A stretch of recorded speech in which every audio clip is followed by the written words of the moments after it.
tudo bem? Qual é a relação entre a violência que é imposta às mulheres atualmente com o apagamento histórico do sagrado feminino e as mortes das mulheres que eram queimadas durante a Inquisição na Idade Média? Esses fatos teriam alguma ligação? Então, essa temática será abordada por nosso convidado deste bate-papo semanal, Maicon Guimarães. Maicon, que inclusive já esteve aqui conosco no canal para falar sobre um tema super importante, que é o Setembro Amarelo e a comunidade LGBTQIAPN+. Vale a pena você conferir esse vídeo aqui no canal, que traz informações muito importantes. Maicon é professor, é educador, pedagogo, logoterapeuta e neuropsicanalista, entre outras formações. Atualmente está finalizando a primeira pós-graduação nacional em teologia. Então, Maicon, seja muito bem-vindo ao nosso canal, mais uma vez aqui conosco, né? Já é de casa. Muito obrigada pela sua presença. Eu que agradeço você, agradeço o carinho também da Lígia. E para mim é sempre uma alegria estar com vocês aqui no canal que eu acompanho e que divulgo para todo mundo, e agradeço novamente pelo convite. Então, mas antes de iniciarmos esse nosso bate-papo com o Maicon, que inclusive ele vai falar o que é teologia, que estamos também curiosos, né, para saber. Vai falar um pouco também sobre Halloween. Então, antes desse bate-papo, eu faço aquele pedido de sempre. Um convite, na verdade, né? Inscreva-se no nosso canal, não perca tempo, não custa nada, é muito fácil. E lembre-se de acionar o sininho das notificações. Deste modo, você ficará informado sempre quando postarmos um vídeo novo por aqui.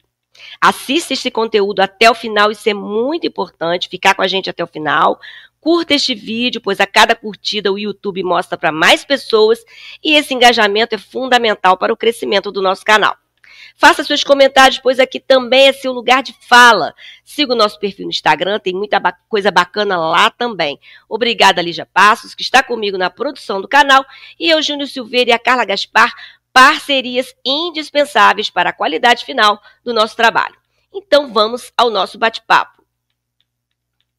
Ao longo da história, como consequência da imposição das estruturas patriarcais, houve o apagamento do sagrado feminino, resultado de um processo violento com a desvalorização e supressão da representatividade feminina, que fizeram com que os papéis essenciais das mulheres fossem apagados, como as suas posições de lideranças, como detentoras da sabedoria e do conhecimento.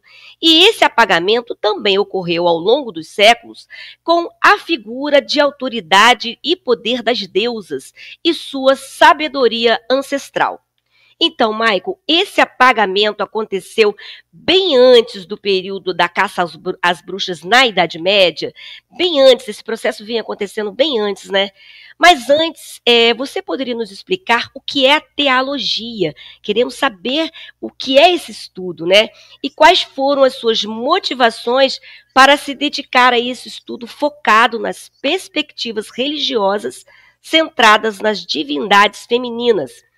E o que é essa figura da deusa ou das deusas? Quais são seus atributos, suas conexões ancestrais? Ótimo, Carla. Para iniciar essa resposta, preciso dizer que esse é um assunto muito amplo e que tem uma área de pesquisa muito extensa também. Então, para a gente poder embasar bem essa discussão, eu oriento vocês que depois acessem os links que estão em acesso no vídeo e acompanhem também as referências bibliográficas que eu vou fazer durante o vídeo. Bem, vamos lá. O que é a teologia, né? O campo de estudo mais comum conhecido é a teologia, que tel, de Deus, e logia, de estudos, né? A teologia seria deusas, e logia, estudos. Então, a teologia, ela vai surgir ali por volta da década de 60, e é uma área nova. No Brasil, é a primeira pós-graduação na área, então, é 1 ano e 6 meses de estudos, eu estou no finalzinho agora, nos últimos meses, vou me formar em teólogo. Eu chego no estudo das deusas a partir da minha própria espiritualidade, né? Tem há mais de 2 décadas que eu sou adepto das espiritualidades da deusa. Então, eu estudo esse movimento, eu pratico esse movimento. Em 2016, inclusive, eu trouxe para Volta Redonda o primeiro Dia Mundial da Deusa, que foi um evento sem fins lucrativos, um evento comunitário, que a gente conseguiu organizar várias pessoas para ministrar palestras. Eu ministrei uma palestra também, né? Teve dança circular, teve presença da banda Lenda Celta, que é uma banda de Volta Redonda, teve exposição de expositores e expositoras locais. Foi um evento muito bacana. E esse movimento da deusa, ele tem uma insurgência, ele tem um levante maior com o feminismo, né? Com o feminismo da década de 60. E aí, para a gente falar o que é a teologia, a gente precisa compreender que existem duas escritoras específicas, que é a Carol Frost e a Naomi Goldberg, que são essas pesquisadoras que eram do campo da teologia, e elas vão fazer todo um movimento para inserir as discussões feministas dentro do campo da teologia. E aí vai surgindo o termo teologia. Um livro clássico que que foi traduzido há pouco tempo no Brasil se chama O Renascimento da Deusa, da Carol Frost. Então, quem quiser entender como surge o conceito da teologia, esse livro é bem interessante. E a gente também tem, na América Latina, um movimento também da teologia feminista da libertação na década de 60. Então, a gente tem nome como a Ivone Guevara, a Marcela Ateus e a Nancy Cardoso, que foram precursoras do movimento feminista na América Latina da libertação. E aí, enfim, tem todo esse movimento, são os movimentos emergentes da década de 60, feminismo, aí a gente vai surgir também o ecofeminismo, religiões relacionadas às figuras das deusas, a própria análise junguiana, né, fazendo todo o resgate dos arquétipos das deusas, tudo isso influenciou para essa efervescência do que seria a teologia. E a teologia, né, é um campo interessante porque ela vai beber das fontes históricas, então arqueologia, mitologia, e agora, com o aperfeiçoamento das tecnologias, nós temos ainda toda a parte tecnológica, computacional, a parte toda de arqueologia digital, a parte de genética, arqueologia experimental, datação isotópica, computadorizada, isso tudo está entrando na parte de teologia. Então, quer dizer, um estudo muito embasado, e a gente consegue, de uma forma bem concisa, comprovar a existência dessas deusas, né? E aí eu trouxe até aqui uma réplica da Vênus de Willendorf. Ó, essa deusinha, assim, é possível resgatar durante 30 mil anos a história da deusa.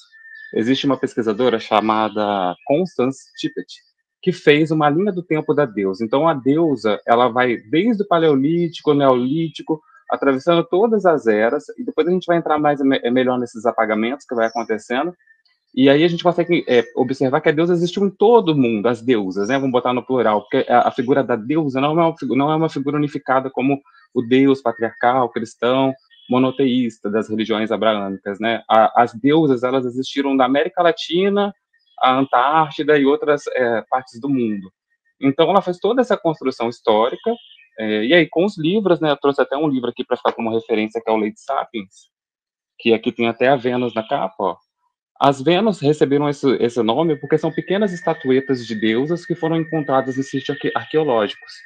E, geralmente, essas deusas eram encontradas em espaços domésticos, próximo à lareira, dentro da residência e em pontos específicos de culto religioso, por exemplo, dentro de cavernas, em espaços da natureza, que faz toda uma relação da deusa com a terra. A gente também vai falar desse desligamento entre o corpo e a deusa, entre o corpo e a mulher, toda essa relação.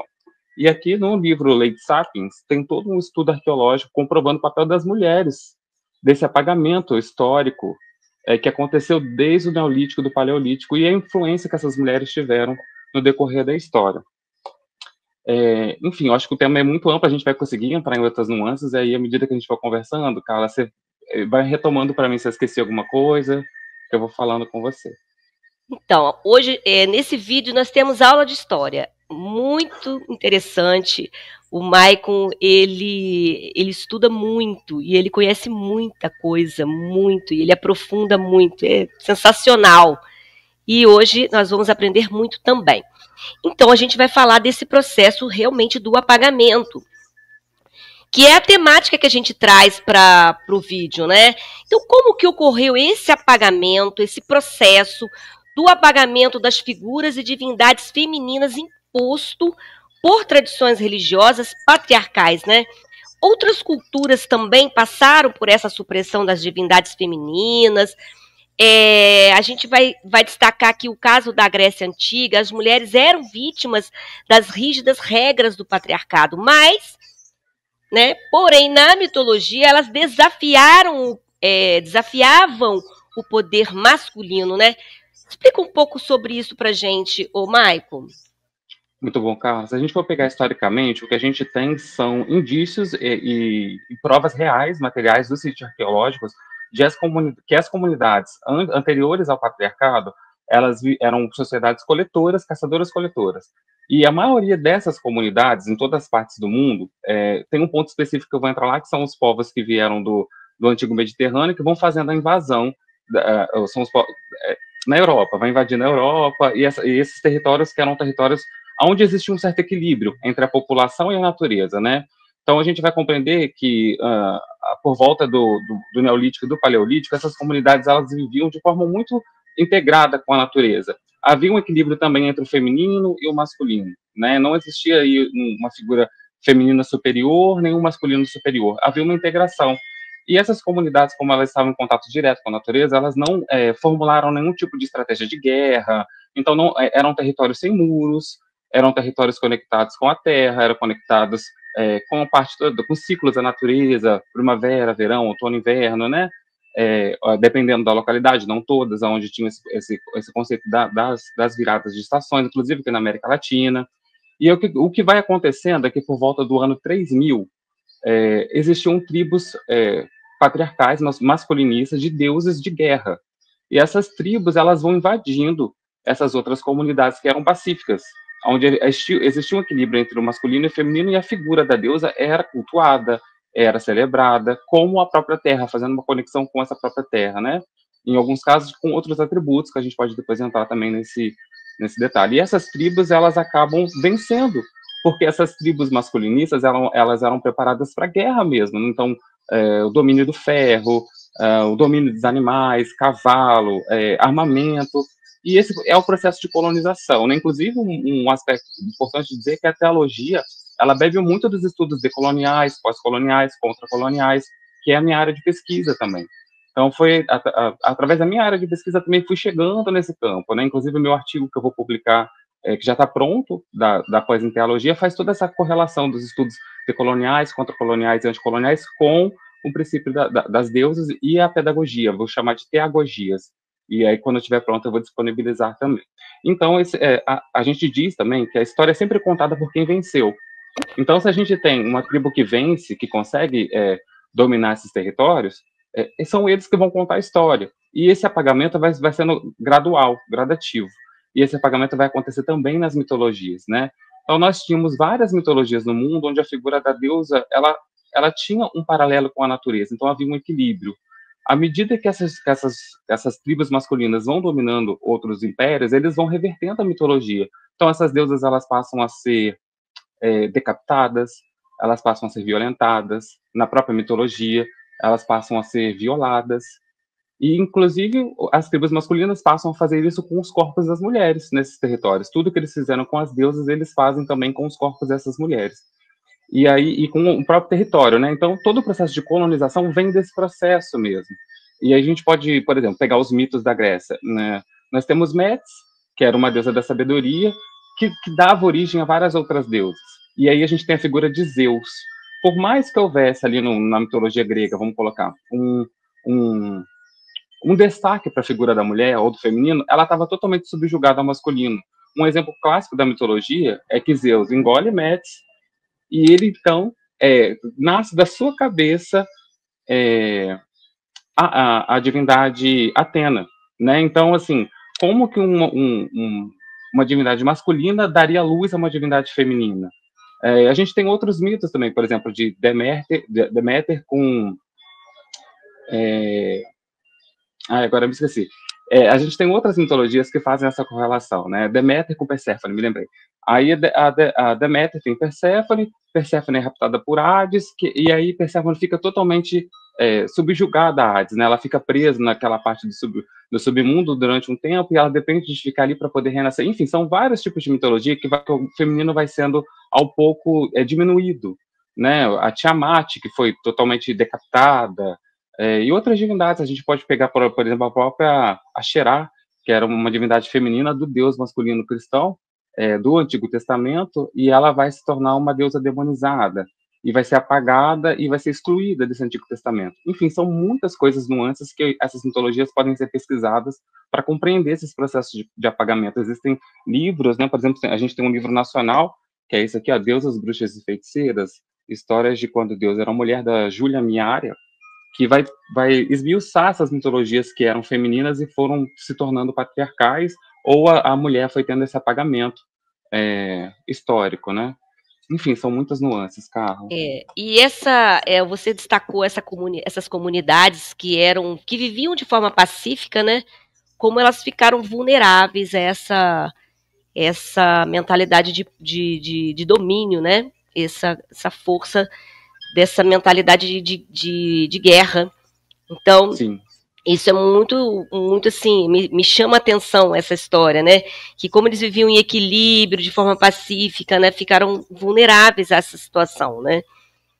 Mas assim, a gente quer falar um pouco sobre a força feminina ainda, porque além dos aspectos culturais e religiosos, que sofreram grandes transformações com a imposição da estrutura patriarcal, o aspecto econômico também se destaca, né, Maico? Qual foi o papel das mulheres nas lutas antifeudais? A gente imaginava aquelas mulheres, como é contado nas histórias, donzelas frágeis, né? Então, mas não era bem assim. Elas também estavam ali à frente da luta, né? Sim, Então, Carla, tem todo.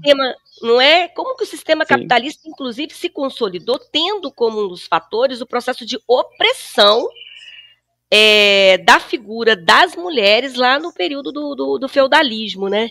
Quer dizer, oprimindo essas mulheres que estavam ali à frente, né? Conta um pouco essa história pra gente, o Maico. Exato, Carla. Aí, para referência bibliográfica, eu vou indicar todos os livros do Caliban e a Bruxa, da Silvia Federici. Todos os livros da Silvia Federici, que foram traduzidos para o Brasil, inclusive no link da descrição do vídeo a gente vai colocar links para download gratuito dos livros, que tem o principal, que é o Caliban e a Bruxa, tem um coletivo Sicorax, que fez a tradução, um coletivo de mulheres feministas que traduziram a obra e disponibilizaram em português. Esse livro ficou bem famoso, inclusive caiu no vestibular em 2017. Então vamos lá, existe toda uma correlação do cercamento das terras do período do feudalismo com o cercamento dos corpos femininos. Não tem como desassociar o início do capitalismo desse processo de violência contra as mulheres, né? A gente sabe que, historicamente, aqui também é um outro livro que eu posso trazer, que é o grande livro das bruxas e curandeiras, que ela vai trazer todo o recorte histórico desse processo também, além do Caliban e a Bruxa, desse apagamento da figura feminina. Porque, por mais que os territórios tenham se tornado cristianizados, essas mulheres ainda mantinham forças de poder. Essas mulheres estavam conectadas ao território, elas eram o líder dessas comunidades, elas faziam comércio, tinham circulavam livremente por essa comunidade, elas tinham uma rede de apoio, e essa rede foi sendo destruída à medida que esses territórios foram sendo cercados, né? Então, o corpo da mulher também passa a ser uma propriedade privada. E esse trabalho doméstico não remunerado no início do feudalismo é o que vai dar a propulsão para o capitalismo, porque o capitalismo ele não funciona sem esse processo de apropriação, né? Sem esse processo de extrair desse corpo. Tanto que ele extrai da terra, ele também extrai da mulher. Então, assim, as mulheres eram, além de ter toda essa organização social, elas foram proibidas de se comunicarem uma com as outras, né? Então tem todo um processo aí de chamar elas o termo gossip, né? Que é fofoca, que na verdade o termo gossip fazia relação com esse processo de diálogo entre as mulheres. Então, durante o período da Inquisição, eles vão utilizar do processo religioso para fazer o apagamento dessas mulheres, que eram curandeiras, que eram parteiras, que eram as sábias da comunidade, que faziam todo o processo de cura, já que a gente não tinha uma medicina instalada de fato. Inclusive, nesse livro que eu apresentei, tem toda uma correlação do início da medicina com essas mulheres curandeiras. E aí, o que vai acontecer é que a Igreja Católica, com o início a Igreja Cristã, né, com o início do capitalismo, faz os cercamentos das terras, na época do feudalismo, para fazer a extração de dinheiro, de impostos, e à medida que vai fazendo isso, muitas mulheres eram donas de propriedades, de terra, e a perseguição da Inquisição tem todo um caráter econômico, porque perseguindo essas mulheres e matando essas mulheres era possível, além de destruir o poder que ela tinha socialmente, que elas tinham, né, enquanto comunidade, retirava também esses elementos do capitalismo, a própria terra, o próprio dinheiro dessas mulheres, e muitas foram perseguidas e queimadas, né? As estimativas são mais ou menos de mais de 300 mil mulheres só na Europa, com esses dados são até maiores, tá? A Inquisição também chega no Brasil, inclusive o processo de colonização e de morte da Inquisição é um processo que historicamente vai chegar no Brasil também para fazer esse processo de colonização aqui. Então tem toda a relação, Carla, com o feudalismo, o início do capitalismo, o cercamento dos corpos, e tem uma outra coisa que acontece que, ao limitar essa terra, essas mulheres, a gente também perde o que a gente chama de comuns. Os comuns, que são acesso comuns à água, o acesso comuns ao cuidado, né? Porque tudo era feito em comunidade, o cuidado, a alimentação, e aí, enfim, todo esse processo foi essencial para o surgimento do capitalismo. Então, quem tiver interesse, leia o Caliban e a Bruxa, porque é um livro histórico, e a Silvia Federici, além de uma grande pesquisadora, é professora universitária, o embasamento dela é extremamente material e histórico, vale, assim, muito a leitura. Então, o Maicon, reforçando, né, as mulheres acusadas de bruxas e que eram queimadas, na realidade, elas eram as que detinham o conhecimento, como você já falou, eram as lideranças. Então, Maicon, por que a figura da mulher era vista como uma ameaça ao poder vigente, né? Podemos dizer, inclusive, que as mulheres ainda causam essas ameaças às estruturas sociais atuais, por exemplo. O que a história nos conta a esse respeito, Maicon? Por que essas mulheres elas impunham tanto medo, né, essas estruturas patriarcais? A gente sabe já mais ou menos, né? Porque a gente sabe que a mulher ela tem uma presença revolucionária, né? Mas conta pra gente, Maicon, mais detalhes.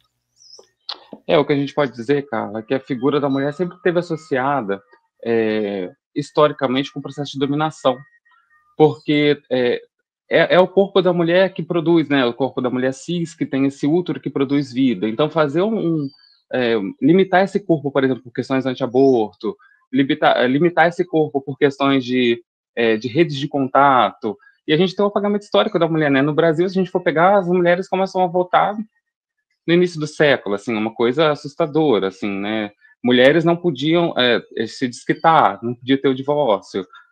Mulheres não podiam frequentar os mesmos espaços que homens, né? E muito são mudanças recentes, são conquistas recentes. Não é muito antigo isso, não. Então a gente ainda está andando, né? A gente dá alguns passos, mas então essas conquistas são recentes. Não é muito... E a gente consegue fazer uma correlação desse apagamento histórico da figura do feminino, seja ele sagrado, seja ele comunitário, seja ele com a terra, enfim, da forma que a gente quiser nomear, com esse apagamento real, material das mulheres agora, no presente. Né? Nós temos países, por exemplo, que mulheres ainda não podem estudar. Por exemplo, no Paquistão, ainda as mulheres ainda estão proibidas de estudar, né? Enfim, os índices de feminicídio altíssimos, tem uma correlação total desse apagamento desse feminino que não é reconhecido. Inclusive, para que as religiões abraâmicas pudessem, de alguma forma, ascender socialmente, foi necessário apagar essa figura da deusa. Porque as deusas nada mais é do que a própria natureza, do que a própria terra, né? As deusas não são apartadas desse território. As deusas são os nossos corpos, são nossas formas de estar no mundo. Ela não é uma divindade que está num outro além, ou num outro patamar. Ela está aqui, ela é a terra, ela é o nosso corpo, ela é a nossa vida. Então, assim, a fazer esse desligamento do corpo, né, através de uma espiritualidade, por exemplo, que acredita que existe uma salvação, né, de que existe um outro local além desse que a gente está. Então, fazendo esse desligamento, é como se a terra perdesse essa sacralidade. Né? Nós tínhamos povos pagãos que acreditavam que a terra era sagrada. Nós temos povos originários, por exemplo, os povos do Brasil acreditam que o rio é sagrado, que a terra é sagrada, que esse território não pode ser invadido, ele não pode ser violado. Isso tudo, de alguma forma, mantinha isso tudo em equilíbrio. E quando você vai subvertendo isso de forma que o corpo da mulher para de ser visto como um ambiente sagrado, a terra para de ser compreendida como um espaço sagrado, ela passa a ser violada, ela passa a ser violentada. E aí faz toda uma correlação com o que a gente tem materialmente agora na realidade. Então, os índices de violência contra a mulher, o apagamento da mulher nos espaços, e aí a gente pode pensar em vários recortes, né, também a questão do corpo negro, a questão da raça, como isso também implica também, inclusive, o aspecto da raça conectado com o espaço colonial também, né, enfim, a desumanização, né, as pessoas negras também eram vistas como sem almas, por exemplo, as mulheres já foram vistas como sem almas, os indígenas, os originários foram vistos como sem almas. Então, quanto que remover a sacralidade dessas pessoas, desses corpos, foi necessário para erguer o colonialismo e o patriarcado. Então, Maico, você já falou um pouco sobre essa questão da atualidade, né? Como que isso reflete na nossa realidade. Mas, assim, quais são os reflexos desses fatos históricos na realidade de violência que as mulheres enfrentam hoje? Você falou do Paquistão, mas a realidade no Brasil não é diferente. Quais os elos existentes, então, em relação a esses fatos históricos com a realidade hoje, em especial no Brasil? Qual é essa relação, Maicon? Ótimo, Carla. Tem um livro da Silvia Federici chamado Mulheres Caça às Bruxas, que traz toda ainda uma correlação dessa perseguição das mulheres na atualidade. Ela vai fazer um recorte de África e de Brasil, que é muito semelhante, né? O que a gente pode dizer, por exemplo, é que a gente tem no Brasil um racismo religioso que é muito semelhante à perseguição do que era feito com outras tradições religiosas no período colonial. Então, essa perseguição, os índices de violência nesses espaços são muito altos, assim, né? A gente ainda tem uma perseguição religiosa muito grande. Historicamente, a gente ainda tem um corpo dessa mulher limitado a questões da lei, a mulher ainda não tem autonomia para decidir em relação a questões éticas do seu próprio corpo, né? Ainda está subjugada a uma lei. Enfim, tem todo um recorte, mas os acessos a dados de violência são enormes aqui, tanto no Brasil quanto no exterior. Assim, falar em caça às bruxas no período que a gente está como algo real, assim, se você fizer buscas no Google, você vai ver pessoas ainda sendo mortas e violentadas, acusadas de feitiçaria, acusadas de bruxaria, né? E o quanto que essa violência ainda está conectada com aquela violência inicial do processo de colonização, né? De você não poder exercer sua própria religião, de você não poder exercer sua espiritualidade. Então, assim, esses dados dá para pesquisar, tem esse livro também, e acho que está muito conectado com o nosso processo de feminicídio aqui no Brasil, processo de violência mesmo contra a mulher de uma forma estrutural, sabe? Um processo estrutural de violência contra esses corpos e contra essas religiões dissidentes, vamos colocar assim. Inclusive, as próprias religiões pagãs são religiões apagadas, né? Você não vê ninguém, de fato, comentando sobre esse tipo de espiritualidade. As religiões de matriz africanas, que ainda tem muito das iabás, o culto essas orixás femininas antigas, ainda é vista de forma muito marginalizada, demonizada. A gente ainda tem as religiões dominantes colocando essas religiões dissidentes como religiões do demônio, uma religião ruim, enfim, são vários recortes que ainda fazem essa correlação com a violência colonial. Então, mas a gente pode ter alguma esperança, Michael, como que o sagrado, o resgate do sagrado feminino pode contribuir para uma transformação da nossa sociedade, da nossa mentalidade em relação ao nosso planeta, em relação à humanidade? Como que esse resgate pode ser importante, principalmente nesse momento em que o nosso planeta corre muitos riscos, né? E, normalmente, nesse processo, são essas populações as mais vulneráveis, né? São as mulheres. A gente vai ver a guerra que vem acontecendo, né, no Oriente Médio, na faixa de Gaza. Quem são os principais afetados? São as mulheres, as crianças. Então, como que o sagrado feminino, o resgate, pode nos fazer mudar de mentalidade, o Maicon? Nos dê uma esperança aí. Fala pra gente sobre isso. Eu sou bastante esperançoso. Além de freiriano, eu sou bastante esperançoso, mas esperançoso com a prática, né? E aí a gente vai... Tem toda uma relação, Carla. A teologia, ela vai nascer dos movimentos feministas que compreendiam que compreender as questões do feminino, do sagrado feminino, tinham correlação com a própria terra, com a própria natureza, com o próprio agir, né, politicamente desse espaço. Então a gente vai ter aí também o ecofeminismo, né? Então, o que é o ecofeminismo? É todo o movimento das mulheres reconhecendo exatamente isso que você falou, que os atravessamentos mais profundos são com essas mulheres, são com essas crianças, e nesses territórios que vão ficando fragilizados com os processos de guerra, com os processos de exclusão de uma forma geral. Então, o ecofeminismo e a teologia são formas de reencantar o mundo, reencantar o saber, ressacralizar essa terra. Então, a partir do momento que a gente começa a falar novamente dessa deusa, a fazer novos estudos, novas pesquisas, os estudos decoloniais, a gente vai compreender, por exemplo, a noção de epistemicídio, né, que é o apagamento desses conhecimentos que foram apagados, porque junto com a perseguição às mulheres, a gente teve um apagamento histórico dessas sabedorias. Então foi uma série de... Nós temos nossos povos originários que foram totalmente destruídos, né, e nós tínhamos mitologias específicas aqui da Pachamama, do hemisfério sul, relacionada com o sagrado feminino. E tudo isso foi sendo destruído.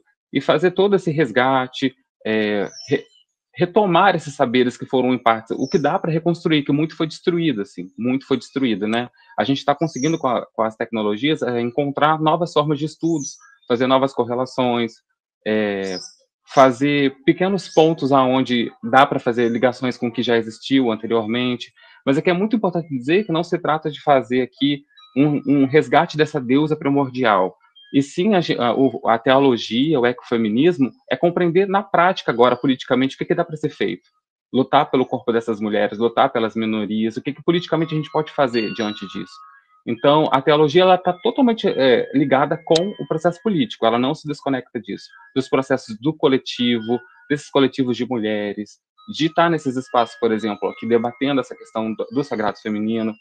E à medida que a gente vai retomando esse processo de sacralização da terra, do corpo da mulher, a gente também está falando do processo de apagamento e de trazer à tona tudo isso que foi apagado. Então, assim, esses corpos, essas histórias, possibilidade de outras existências, né? Que o processo de perseguição também apagou muito outros corpos dissidentes nesse processo.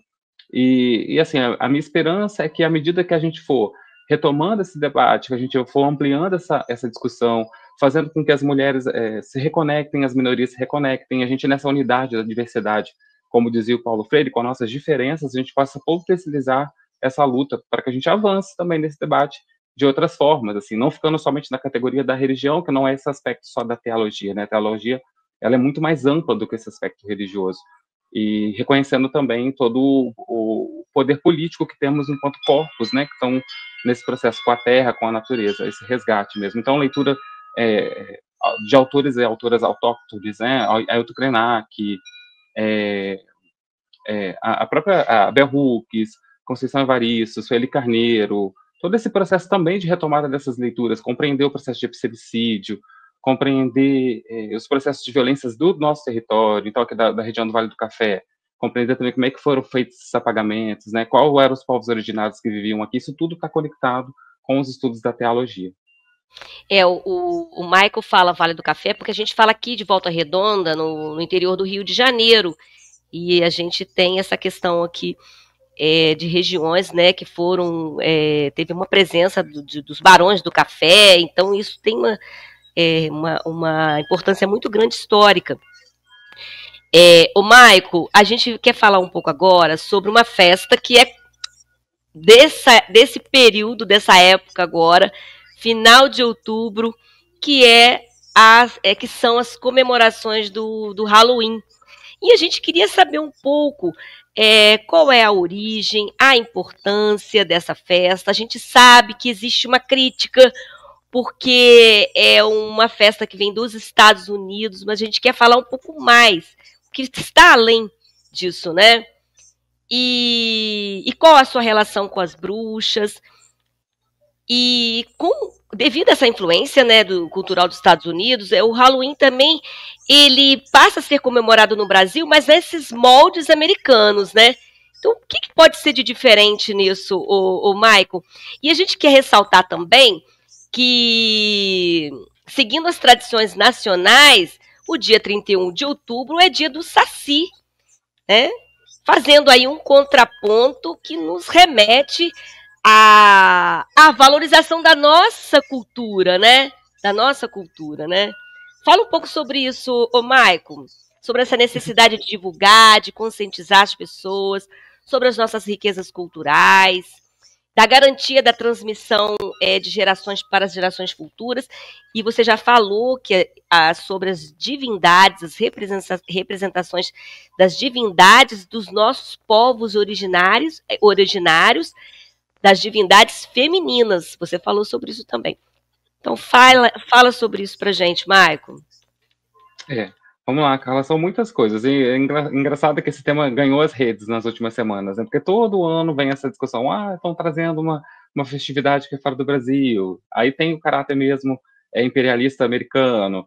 E aí, então, vamos lá, vamos conversar um pouco sobre isso. É muito importante compreender que a maioria das tradições religiosas, elas têm um caráter colonial, porque foram povos que foram ganhando essas disputas históricas e foram dominando determinadas celebrações e foram se apossando dessas celebrações, vamos colocar dessa forma. Por exemplo, o Natal, a Páscoa, eram celebrações tradicionalmente pagãs, né? E à medida que o cristianismo ele chegou a determinados espaços, essas festas foram sendo cristianizadas, ganhando o caráter, então, dos povos que foram se cristianizando, né? Nesse sentido, o Halloween, ele é muito mais antigo, a origem do termo Halloween. Ele vem de uma celebração pré-celta, que se chamava Samhain, né? O Samhain é comemorado originalmente no Hemisfério Norte, entre o dia 31 e 2 de novembro. Samhain significa sem luz. O que acontece nesse período no Hemisfério Norte? É o ápice do inverno. Então, os dias estão muito mais escuros, muito mais frios, e com isso, o que esses povos originários eles compreendiam? Que haviam uma passagem dos véus entre os mundos. Na noite do dia 31, acreditava-se que o mundo dos mortos atravessava o mundo dos vivos através de um véu, e as pessoas conseguiriam acessar. Então, todas as tradições que nós temos, por exemplo, Dia dos Mortos, celebrações de finados, vêm dessa data.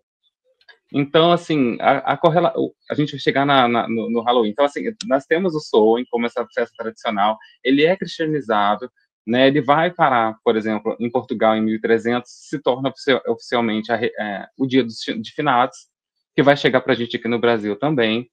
E no Hemisfério Norte, acontece que essa celebração ela tem muito mais força, ela vai ganhando força, ela vai se tornando mais comercial, ela vai se tornando o atributo do imperialismo mesmo, né? Então, a gente precisa fazer essa crítica, compreender que, de fato, existe uma comemoração dessa data de uma forma comercial, assim como é com o Natal, com outras celebrações também.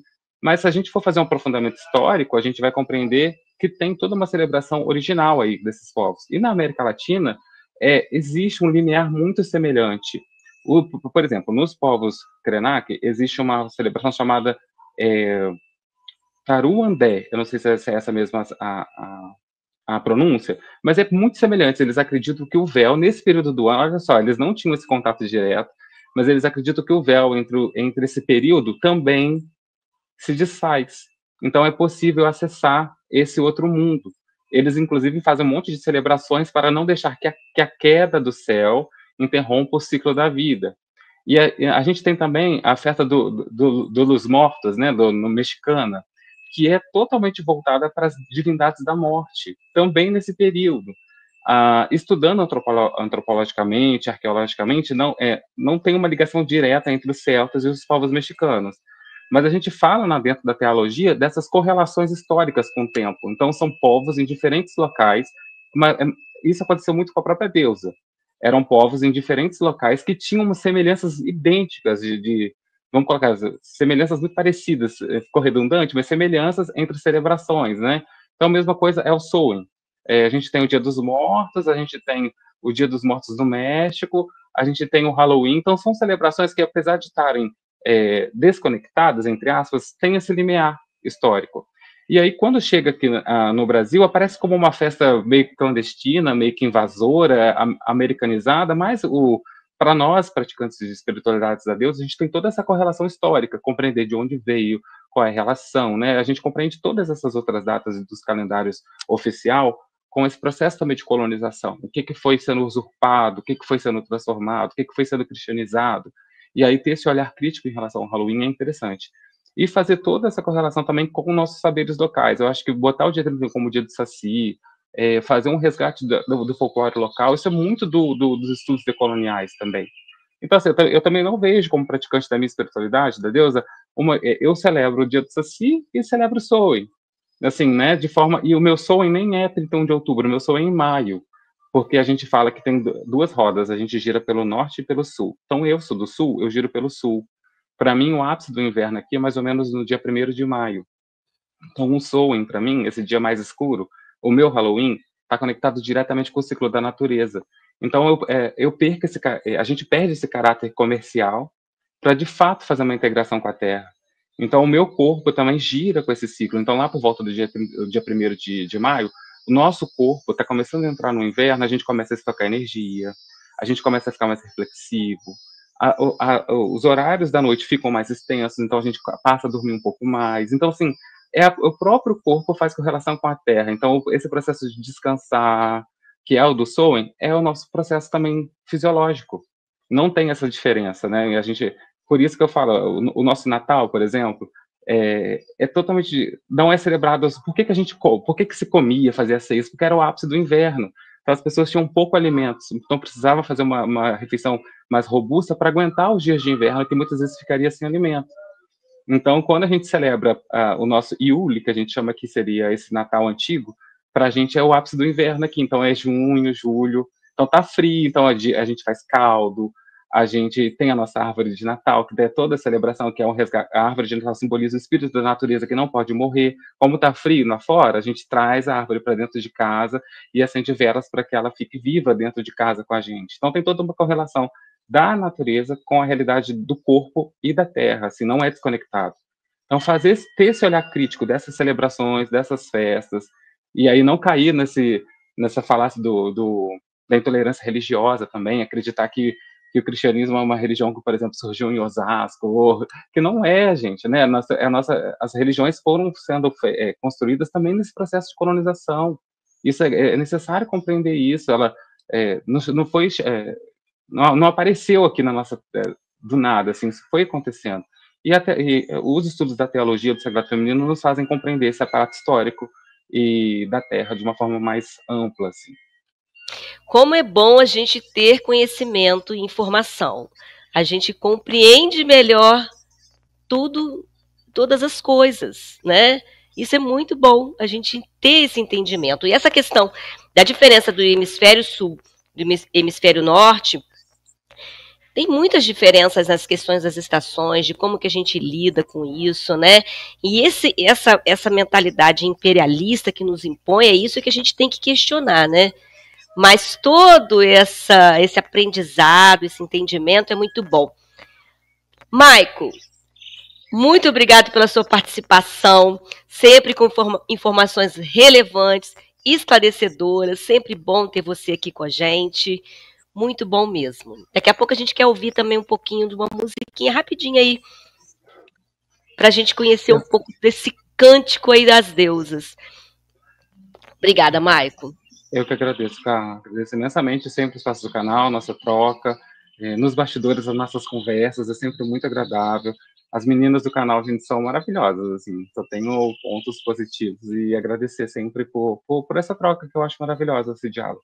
E o espaço também que é na rede, né, da gente trazer esse tema que às vezes é tão delicado e tentar construir aí uma coisa embasada, teórica também, para a gente dar conta disso na realidade. Muito obrigada por vocês que estão ficando com a gente agora até o final. Olha, sempre vale a pena ficar até o final, porque sempre tem coisa muito bacana aqui no nosso canal. E aqui com o Maicon, maravilhoso. Enquanto vocês estão vendo aí os contatos, conferindo os contatos na tela do Maicon, a gente escuta um pouquinho aí. Né, Maicon? Pouquinha coisa. Aí vocês podem conferir aí os contatos do Maicon. Eu sou filho da deusa antiga, sou uma criança da mãe do mundo. Eu sou filho da deusa antiga, sou uma criança da mãe do mundo. Oh, inana, oh, inana, oh, inana. Oh, inana, me ensina a viver, morrer, nascer. Me ensina a viver, morrer, nascer. Oh, inana, Oh, Inanna. Oh, Inanna. Oh, Inanna. Isso aí, Maico, obrigada. Ó, mais informações sobre o tema você pode conferir na descrição deste vídeo. Curta e compartilhe mais esse valioso conteúdo. Obrigada por ficar com a gente até aqui. Até a próxima. Tchau!